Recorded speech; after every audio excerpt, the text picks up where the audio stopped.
50 বছর ধরে কর ছাড় দিয়ে শিশু লালন করছি, আর কতকাল। অর্থ উপদেষ্টা।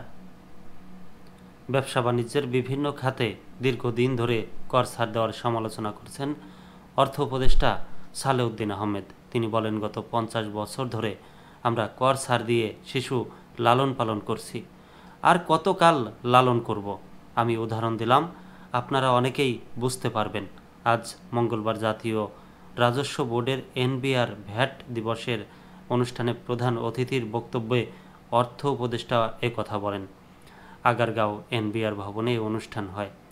অনুষ্ঠানে সালেউদ্দিন আহমেদ বলেন, যে শিশুদের এতদিন ধরে লালন পালন করা হয়েছে তারা এখন শারীরিকভাবে বড় হয়ে গেছে। তারা এখনও বলে আমাদের সুরক্ষা দিন, কিন্তু সুরক্ষার দিন তো চলে গেছে। অর্থ উপদেষ্টা আরও বলেন, 2026 সালে বাংলাদেশ স্বল্পোন্নত দেশের কাতার থেকে বেরিয়ে আসবে, যাকে বলে এলডিসি উত্তরণ হবে। তাই কর ছাড়ে এসব সুবিধা থেকে বেরিয়ে আসতে হবে, নিজেদের প্রতিযোগিতামূলক করে তুলতে হবে। অর্থ উপদেষ্টা কর্মকর্তাদের বন্ধুত্বপূর্ণ আচরণ করার আহ্বান জানিয়ে বলেন, জোর করে কর আদায় করবেন তা নয়।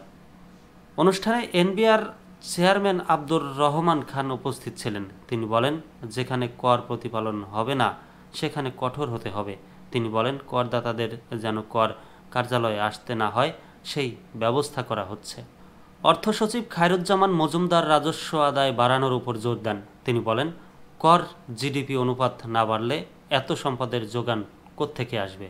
অনুষ্ঠানে বক্তব্য দেন ব্যবসায়ীদের শীর্ষ সংগঠন এফবিসিসিআই এর প্রশাসক হাফিজুর রহমান, এনবিআরের ভ্যাট বিভাগের সদস্য বেলাল হোসাইন চৌধুরী, আব্দুর রব প্রমুখ। পৃথিবীতে যেসব দেশের কর জিডিপির অনুপাত সবচেয়ে কম তার মধ্যে বাংলাদেশ অন্যতম। দেশে এখন কর জিডিপির অনুপাত 8%-এর নিচে। এই কর জিডিপির অনুপাত কম হওয়ার অন্যতম কারণ হলো বছরের পর বছর ধরে দিয়ে যাওয়া কর ছাড় অব্যাহতি। বিশ্বব্যাংকের এক প্রতিবেদনে বলা হয়েছে, ভ্যাট অবকাশ বন্ধ করা ও সব ক্ষেত্রে 15% হারে ভ্যাট আদায় করা সহ নিয়মনীতি পরিপালন করা গেলে 2018 থেকে 19 অর্থ বছরে 2,80,000 কোটি টাকার ভ্যাট আদায় করা যেত, কিন্তু ওই বছর আদায় হয়েছিল 85,000 কোটি টাকা। অর্থাৎ সম্ভাবনা ও আদায়ের মধ্যে ঘাটতি ছিল প্রায় 2 লাখ কোটি টাকা। তবে সম্প্রতি কয়েক বছরে ভ্যাট ছাড়ের পরিমাণ কমাতে শুরু করেছে এনবিআর।